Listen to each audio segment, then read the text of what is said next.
ध्येयं सदा परिभवग्रमभीष्टो तीर्थास्पदं शिवविरञ्चिनुतं शरणं भृत्यार्तिहं प्रणतपालभवाब्धिपोतम् वन्दे महापुरुष ते चरणारविन्दम् वन्दे महापुरुष ते चरणारविन्दम् ॐ अवतारि श्री स्वामी नारायणाय नमो नमः। ॐ श्री सत्यानंद स्वामी ने नमो नमः। ॐ श्री हरिकृष्णाय नमो नमः। ॐ श्री घनश्यामाय नीलकंठाय नमो नमः। स्वामीनारायण हरे सोयु शनिवार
ચંદ શેઠ હીરાચંદ શેઠ યમદૂતો થકી રક્ષા કરી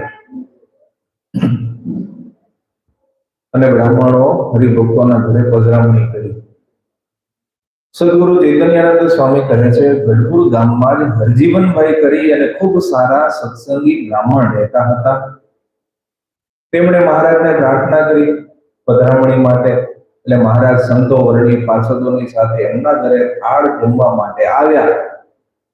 શ્રી હરિ ઘરમાં આવી સૌપ્રથમ સ્નાન કરે છે, પૂર્વ મુખે બાજટ ઉપર થાળ જમવા માટે બેઠા અને બ્રાહ્મણોએ ચારેય પ્રકારના ભક્ષ્ય ભોજ્ય લઈ અને ચોષ્ય આ ચાર પ્રકારના વ્યંજનોથી ભરપૂર થાળ લાવી અને શ્રી હરિની આગળ મૂક્યો।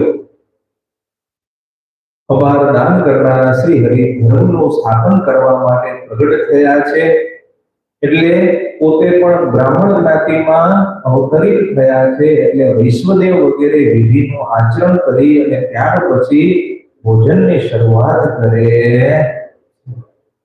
શિક્ષાપત્રીમાં પણ લખ્યું ને ભગવાન વૈશ્વદેવ વગેરે 6 વાના કરવા, સંધ્યા વંદન વગેરે બ્રાહ્મણ હોય એને શિક્ષાપત્રીમાં આજ્ઞા કરી ને, એટલે વૈશ્વદેવ વગેરે મહારાજે કર્યું, પછી જમ્યા। શ્રી હરિનું મુખ કમળ અતિશય પ્રસન્ન હતું અને ચારેય પ્રકારના ભોજનને સારી રીતે જમી ચડું કરી અને મધુર જળનું પાન કર્યું। ખૂબ જ ખુશ થયેલા વિપ્ર હરજીવનભાઈએ શ્રી હરિને સરસ મજાનું પાન બીડું આપ્યું અને પોતાના દર્શન કરી રહેલા તમામ સંતોને પણ પંગતમાં જમવાની આજ્ઞા કરી। બધા પંગત કરો અને પ્રસાદી લો. રાજહંસની ગતિવાળા શ્રી હરિ સત્વરે રસોડામાં આવ્યા. સેવકો મહારાજની પાછળ પાછળ દોડતા દોડતા આવે છે અને સુંદર કેસને શ્રી હરિએ કમરે બાંધી દીધો. સંતો બધા પંક્તિમાં બેસી ગયા છે તેમ જોયા પછી સુગ્ન બ્રાહ્મણોને મહારાજે પંગતમાં પીરસવાની આજ્ઞા કરી અને બધું ભોજન પીરસવા લાગ્યા. શ્રી હરિએ બ્રાહ્મણો પાસે સંતોની પંક્તિમાં ખૂબ જ પીરસાયું, આગ્રહ કરી એને પીરસાયું અને બધા ધરાઈ ગયા હતા. પછી મહારાજ પોતે સંતોને તૃપ્ત કરવાના આશયથી ત્વરિત ગતિથી પીરસવા લાગ્યા. એકવાર તો સંતોને પીરસાવી દીધું, પાછું મહારાજ પોતે આવ્યા પીરસવા. પછી તો કેમ જમાય? શ્રી હરિએ કરચરણાદિ ધોયા, કમરબંધ છોડ્યો અને પછી ગાદી તકિયા મૂકેલા પલંગ ઉપર બિરાજમાન થયા. ભક્ત શ્રેષ્ઠ હરજીવનભાઈએ શ્રી હરિને નૂતન સારા નવા વસ્ત્રો ધારણ કરાવ્યા. કસ્તુરી કેસર ઘોળેલા ચંદન વડે અર્ચા પણ હાલમાં કરી. રત્નજડિત સુવર્ણનો હાર, મોતીનો હાર સંગ કરતા પણ શ્રેષ્ઠ શ્રી હરિના કંકુ કંઠમાં પહેરાવ્યો. ફૂલહાર પહેરાવ્યા. આરતી કરી, પ્રદક્ષિણા કરી, સ્તુતિ પ્રાર્થના કરી અને શ્રી હરિના ચરણ કમળને પોતાની છાતીમાં ચાંપી લીધા. ચકોર પક્ષી જેમ ચંદ્રમાને નિત્ય નિહાળ્યા કરે એમ સૌ સંતો ભક્તો અને આ હરજીવનભાઈ પણ એકાગ્ર ચિત્તે શ્રી હરિના મુખારવિંદ સામે જોઈ રહ્યા છે. તે વખતે ત્યાં આગળના ભાગમાં એક મહેમાન પુરુષ ઉભો હતો. તેની સામે જોઈ અને મહારાજે પૂછ્યું કે હે ભીમન, તમે ક્યાં રહો છો? આ હરજીવનભાઈના ઘરે તમે શા માટે આવ્યા છો? તમારે અને હરજીવનભાઈ વચ્ચે શું નાતો છે? હરજીવનભાઈ શ્રી હરિ કહે છે કે અમારા બનેવી આવ્યા છે અને એ દંધાવ્ય દેશમાં રહે છે. દંધાવ્ય એટલે મહેસાણા, ઉત્તર ગુજરાત. એટલે ઉત્તર ગુજરાત થી અહીંયા ગઢપુર આવ્યા છે, મારા બનેવી. અને એમણે વાત કરી હરજીવનભાઈએ કે એમની પણ હવે શિફ્ટ થઈ અને ગઢપુર રહેવાની ઈચ્છા છે. ત્યાંથી સંકેલી અને અહીંયા ગઢપુરમાં અહીંયા રહેવું છે. ગઢપુરમાં સ્થાયી થવાની ઈચ્છા છે. મારા બનેવી સ્વભાવે શાંત છે, દેખવામાં સૌમ્ય આકૃતિ વાળા છે અને એમની બાજુમાં આ જે નાનો ઉભેલો છોકરો છે એ મારો ભાણેજ છે, એ આનો દીકરો છે. એ પણ ઘણો સમજણો છે, ડાયો છે અને એનું નાગર એવું નામ છે અને અટક પંચોળી છે. નાગર પંચોળી એવું એનું બાળકનું નામ છે. અટક તો બેની અલગ અલગ હોય ને, શાળા બનેવીની અટક તો અલગ અલગ જ હોય, એટલે આની પંચોળી અટક નાગર નામ છે. અને ત્યાર પછી એમણે કહ્યું, કોણે? શાળાએ મેં કીધું કે અમારા બનેવી છે. શાળાનું નામ શું હતું? હરજીવનભાઈ. એટલે હરજીવનભાઈએ ધીરે રહી મારા જમી ગયા પછી કીધું કે મહારાજ, આ નાગર પંચોળીના પિતા કહેતા મારા બનેવીના શરીરમાં ભૂતના વળગાડ જેવું છે, તેથી એમને મારે ત્યાંથી અહીંયા શિફ્ટ કરાવવા. મારી પણ ઈચ્છા છે કે ઉત્તર ગુજરાત છોડી અને ગઢપુર આવી. હરજીવનભાઈની વાત સાંભળી શ્રી હરિએ કહ્યું, બહુ સારી વાત છે, અહીંયા અમારી સાથે ગઢપુરમાં રહેશે એટલે સુખી થવાના અને વળગાડ વળગાડ બધું જતું રહેવાનું. ગઢપુરમાં રહેવા જેવું સૌભાગ્ય બીજું કોઈ કહેવાય નહીં. શ્રી હરિએ પણ પોતાની અનુમતિ દાખવી અને શ્રી હરિએ પુત્ર નાગર પંચોલીના મસ્તક ઉપર બંને હાથ મૂક્યા અને એમના દંધાવ્ય દેશનું બધું વૃત્તાંત પૂછ્યું. તમે ત્યાં શું કરો છો? પિતા શું કરે છે? કેમ ચાલે છે કામ ધંધો, નોકરી ધંધો? પિતાને શું તકલીફ છે? એ બધું ભગવાને પૂછ્યું, દીકરાને પૂછ્યું. સમગ્ર વૃત્તાંત સાંભળી શ્રી હરિ ખૂબ રાજી થયા. બે ઘડી બેસી પોતાના સેવકોની સાથે અક્ષરવર્ણીએ પાછા આવ્યા. ચૈતન્યાનંદ સ્વામી કહે છે, એક વખત ભાદરવા સુધી એકાદશીનો સમય આવ્યો કે જલ જીર્ણીનો મહોત્સવ ગઢપુરમાં આવ્યો. એટલે મહારાજ સૌ સંતો પાર્ષદોને સાથે લઈ અને ઘેલા નદીએ સ્નાન કરવા માટે વધાર્યા. બાલ મુકુંદ ભગવાનના અર્ચા સ્વરૂપને પાલકીમાં પધરાવ્યા. આપણે જે બાલમુકુંદનું સ્વરૂપ છે એ સ્વરૂપને લાલજીનું સ્વરૂપ હોય એ પાલકીમાં પધરાવે અને એની યાત્રા કાઢે. ચતુરંગની સેના હોય તે પ્રમાણે સંતો વર્ણી પાર્ષદ ગૃહસ્થોના સમુદાયને સાથે લઈ અને શ્રી હરિ પધારે છે. ચક્ર ચામર વગેરે પાર્ષદો પણ સાથે સેવા કરે છે અને શ્રી હરિ અશ્વ ઉપર બિરાજમાન છે. શ્રી હરિનો અશ્વ ચપળ ગતિવાળો, વિહિલો અને મનોહર હતો. ગરુડના ગર્વને ઉતારે એવા જાતવાન ઘોડાઓમાં પણ શિરમોર હતો. ભગવાન પાસે જેવા તેવા ઘોડા હતા નહીં, જાતવાન ઘોડાઓમાં પણ શ્રેષ્ઠ ઘોડો હતો. તેના ઉપર પણ સોનેરી અનેક પ્રકારના આભૂષણોની શોભા હતી. શ્રી હરિ અસવાર થયા અને તેના તે ગૌરવથી માનવ ભૂમિ ઉપરના અન્ય અશ્વોને હસી કાઢતો હતો. ભગવાન બેઠા હતા એટલે ઘોડાનું પણ ભૂમિ ઉપર એટલું બધું ગૌરવ વધી ગયું કે બીજા અશ્વો ઉપર કોઈ હસતો હોય એવું લાગતું હતું કે આ બધાની કોઈ કિંમત નથી, મારા જેવા કોઈ ઘોડા છે નહીં. શ્રી હરિ ઉન્મત્ત ગંગાએ પધાર્યા. બાલ મુકુંદ ભગવાનને વૈદિક વિધિથી સ્નાન કરાવ્યું. વૈદિક વિધિથી એટલે વૈદિક મંત્રોના ઉચ્ચારણ સાથે સ્નાન કરાવ્યું. કાં વૈદિક વિધિથી થાય, કાં પૌરાણિક વિધિથી થાય. બે વિધિ છે આપણા હિન્દુ ધર્મશાસ્ત્ર, ત્રીજી કોઈ વિધિ છે નહીં. મહાપૂજા છે એ બે રીતે થાય, એક પૌરાણિક મંત્રોથી થાય, બીજી વૈદિક મંત્રોથી થાય. એટલે ભગવાને વૈદિક વિધિથી બાલ મુકુંદને સ્નાન કરાવ્યું. એમને પાલકીમાં પધરાવ્યા. શ્રી હરિ જે રીતે નદીએ આવ્યા હતા તે જ રીતે ચતુરંગની સેનાના બળ સાથે પાછા દાદાના દરબાર ગઢમાં આવ્યા. શ્રી હરિની પાલકી સાથે આહીરોના ચોરા પાસેથી નીકળ્યા. પાલકી સાથે હતી અને મહારાજ નળપુરમાં જે આહીરોનો ચોરો હતો ત્યાંથી નીકળ્યા. થોડી વાર ઉભા રહ્યા અને પછી પવિત્ર આહીરોના જે ઘર હતા તેમને બાલ મુકુંદ ભગવાનના સાથે લઈ અને પધરામણી કરાવી. બધાના જે રસ્તામાં જેટલા ઘર આવતા હોય બધાના ઘરે પધરામણી કરતા જાય. ઘણા મંદિરોમાં એવું થતું હોય. આ ગામમાં કાઢે શોભાયાત્રા છે, નદી ગામના તળાવે હોય ત્યાં સુધી લઈ જાય. રસ્તામાં જેટલા હરિભક્તોના ઘર આવે એને ઘરે બાલ મુકુંદને પધરામણી કરે, આરતી કરે, થાળ કરે, જેટલા હોય બધા પ્રસાદ આપે, વળી પાછા આગળ ચાલે. એ રીતે પદ્ધતિ હતી ને, એટલે એ રીતે બધા સંપ્રદાયમાં એ રીતે બધે થતા હોય ઉત્સવ, એ પ્રમાણે કર્યું. પછી સંતો હરિભક્તોની સાથે શ્રી હરિ પોતાના નિવાસ સ્થાને પધાર્યા. એક વખત શેઠ ડાયાભાઈએ મહારાજને પ્રાર્થના કરી કે અમારા ઘરે સંતોને સાથે લઈ અને થાળ જમવા માટે પધારો. એટલે મહારાજ સંતોને સાથે લઈ થાળ રસોઈ જમવા માટે પધાર્યા. શ્રી હરિએ જમ્યા પછી વારંવાર સંતોને પંક્તિમાં ખૂબ ભોજન પીરસી અને તૃપ્ત કર્યા અને પછી મહારાજે ઉન્મત્ત ગંગાના જળથી સ્નાન કર્યું, રેશમી પીતાંબર પહેર્યું અને બીજું એક રેશમી ઓઢ્યું. ચરણોમાં ચાકડીઓ ધારણ કરી અને રસોડે આવી અને બાજુ ઉપર ઉત્તર તરફ મુખ રાખી અને ભોજન આરોગવા માટે બિરાજમાન થયા. ઘી અને સાકરથી ભરપૂર અનેક પ્રકારના ભોજનથી થાળ પૂરેલો હતો અને અનેક પ્રકારના શાક પીરસેલા હતા અને નારાયણાનંદ વર્ણી સારા નિયમ ધર્મ વાળા વર્ણી હતા. વર્ણીય તો હોય પણ બધા કઈ નિયમ ધર્મમાં ચુસ્ત ન હોય, સાધુ તો હોય પણ બધા કઈ નિયમ ધર્મમાં ચુસ્ત ન હોય.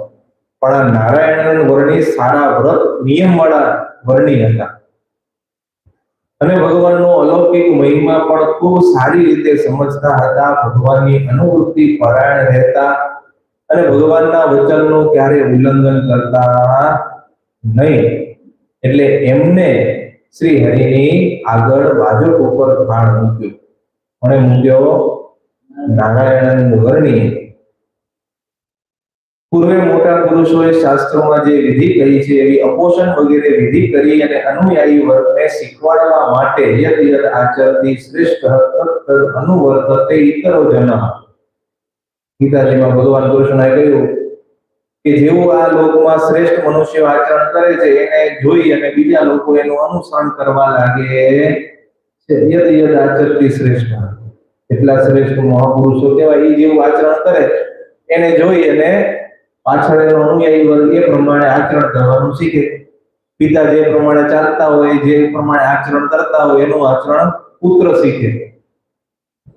જોઈને શીખે એટલે ભગવાન બીજા ભક્તોને શીખવાડવા માટે આ બધી કપોષણ વગેરે પ્રથમ વિધિ કરી અને પછી જમવાની શરૂઆત કરે. નહીં તો ભગવાનને થોડી ના આવું કઈ હોય, ભગવાનને આવું કઈ હોતું નથી. છતાં પણ આપણા જેવા જીવોને શીખવાડવા માટે જ્યાં સુધી દેહની સ્મૃતિ હોય ત્યાં સુધી ભગવાનની અને શાસ્ત્રની જે વિધિ નિષેધાત્મક આજ્ઞાઓ છે એનું પાલન કરવું કેટલું જરૂરી છે એ સમજાવવા માટે ભગવાન આવું આચરણ કરે.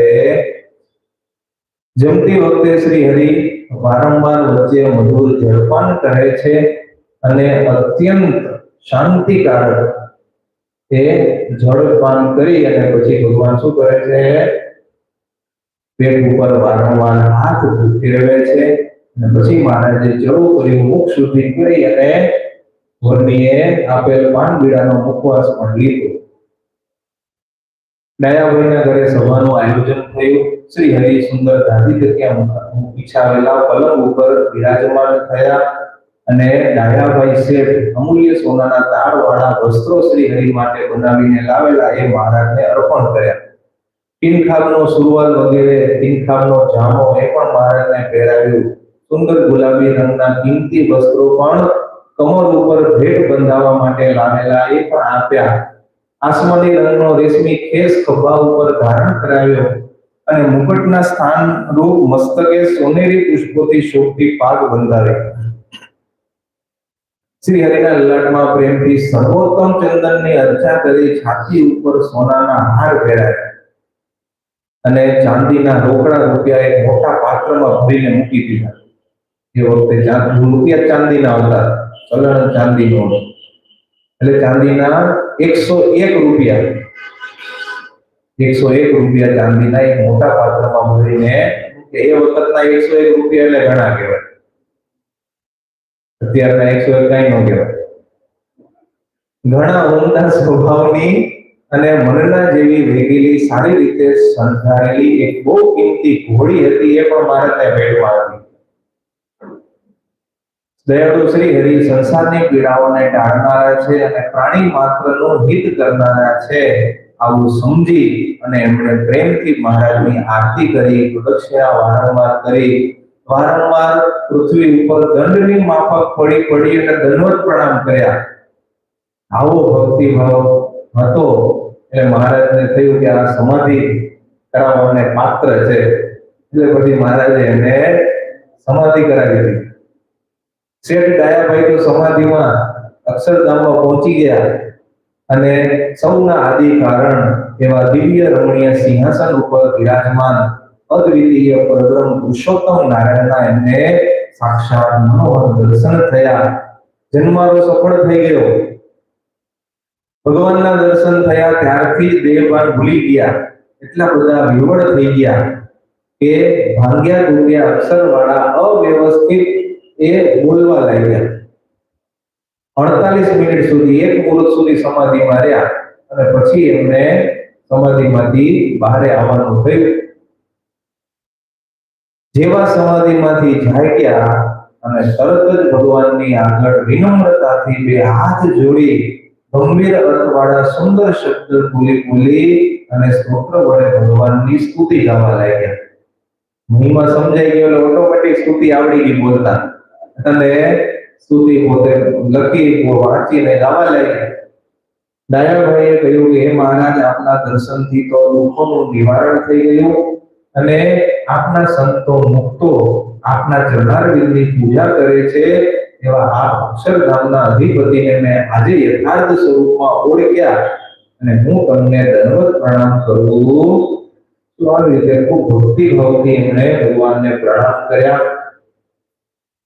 ભગવાનનો રાજીપો અઢળક એમણે પ્રાપ્ત કર્યો. ઘણા બધા સ્તુતિના આવા શ્લોકો લખેલા છે. ભયમેતી નો સુદુઃખદ પ્રણતોસ્ય, કેતા જેના ભયથી વાયુ વાય છે, જેના ભયથી પૃથ્વી ઉપર વરસાદ છે એ વૃષ્ટિ કરે છે, આવા તમે મોટા ભગવાન છો. આપના ભરકુટીના વિલાસ માત્રથી તો કાળ પણ ડરીને ભાગી જાય છે. આપના ભરકુટી વિલાસથી કાળ પણ ડરીને ભાગી જાય છે. આપની દ્રષ્ટિથી પ્રેરાઈને બ્રહ્માજી પણ અનેકવાર પ્રાણીઓથી ભરપૂર આ જગતનું સર્જન કરે છે. એ બધું આપ જ એના કારણ છે. આપની આજ્ઞાથી જ વાયુ પણ સતત એક રીતે વાય છે. બ્રહ્માદિક ઈશ્વરો સહિત શેષ નારાયણ વગેરે પણ આપના યથાર્થ ગુણોનું વર્ણન કરવા માટે રાત દિવસ પ્રયત્ન કરે છે, તો પણ શક્તિમાન થતા નથી, પૂરા શક્તિમાન થતા નથી. આપ ષડ ઐશ્વર્યથી સંપન્ન છો. જ્ઞાન, શક્તિ, બળ, ઐશ્વર્ય, વીર્ય અને તેજ. આ છ ઐશ્વર્ય છે. આ છ ઐશ્વર્ય જેમાં સંપૂર્ણ હોય એને ભગવાન કહેવાય. આપનું હૃદય કરુણા રસથી ભીનું છે. આ ભક્તોના મનમાં રહેલા શુભ મનોરથને પૂર્ણ કરનારા છો.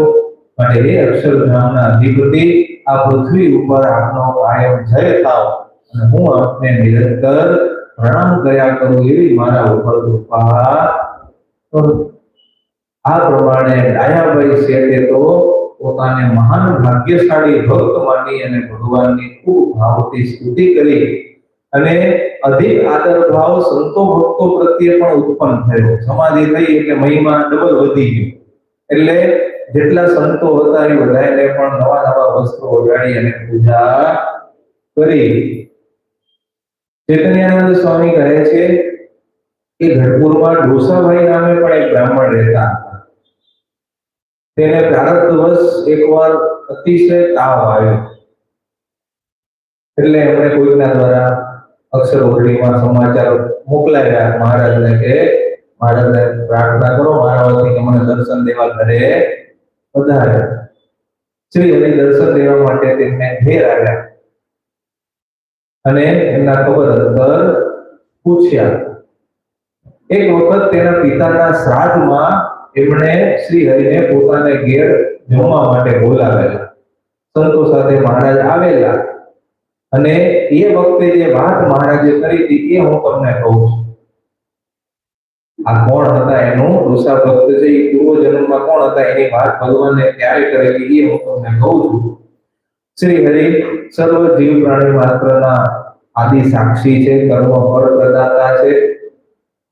એટલે મહારાજે એ સમયે ડોસા વિપ્રની આગળ કહ્યું કે આ ડોસા વિપ્ર એ કોઈ સામાન્ય આત્મા નથી, વિરોચનનો પુત્ર બલિરાજા છે.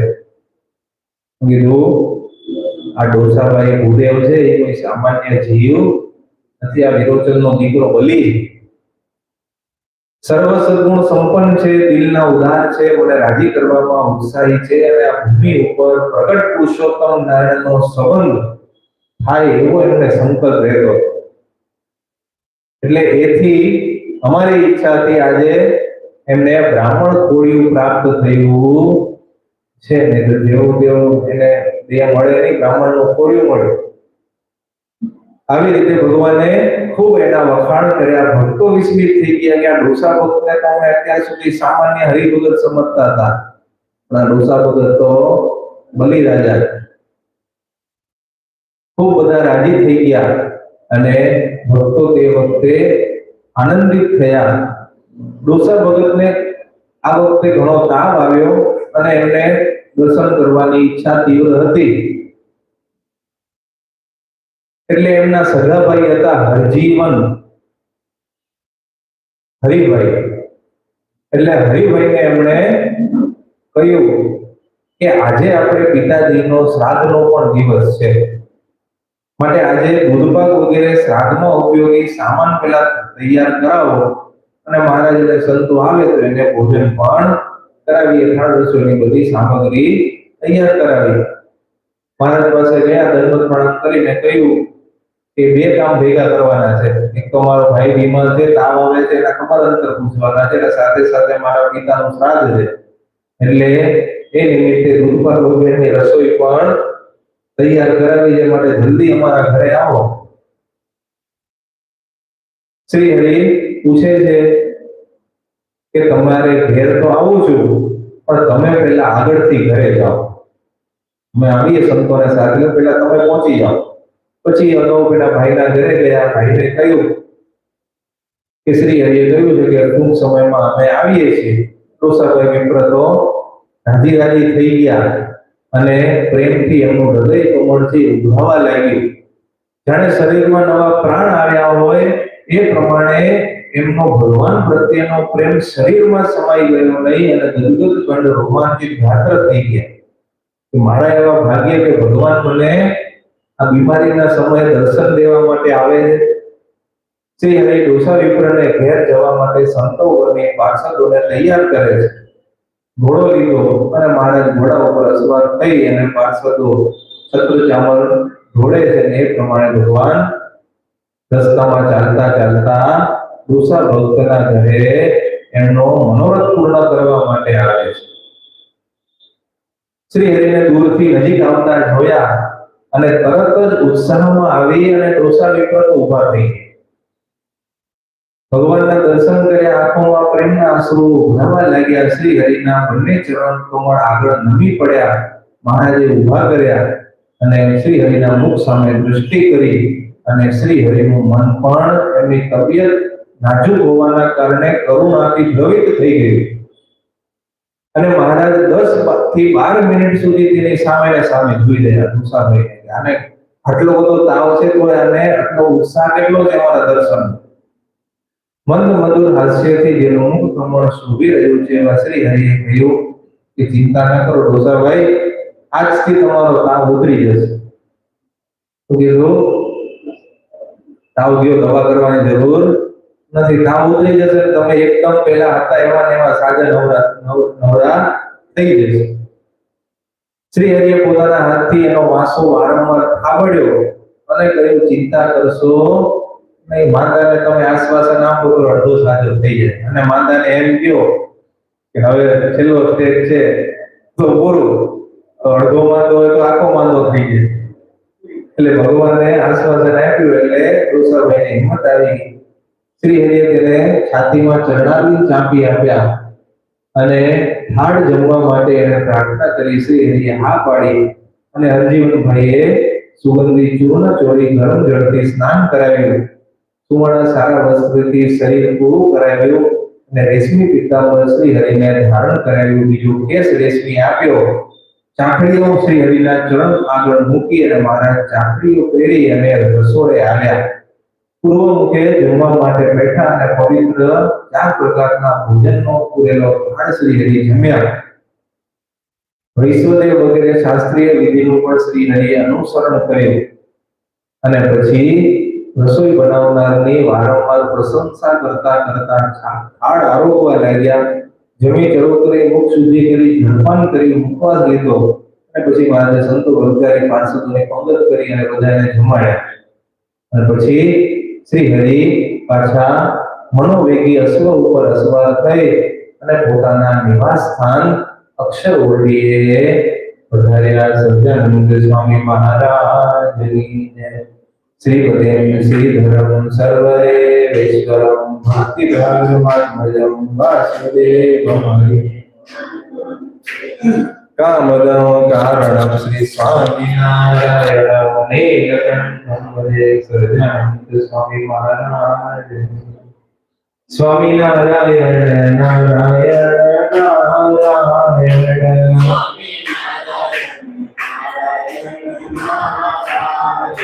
સ્વામિનારાયણ નારાયણ નારાયણ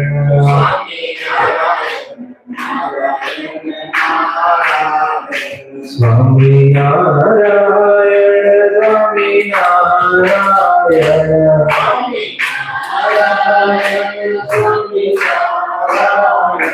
સ્વામિનારાયણ નારાયણ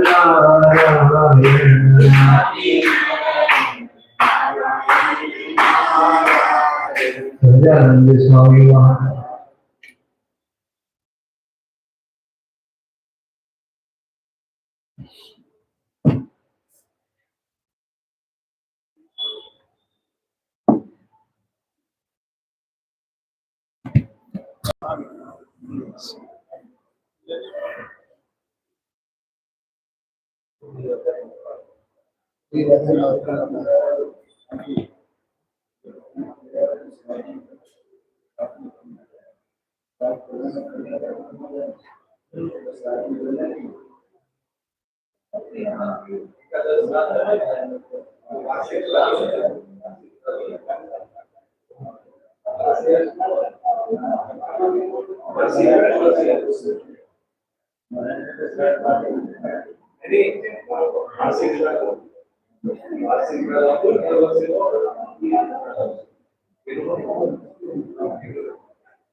વાર્ષિક પેલું ના પાડી શિક્ષક એકાદશ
Narayan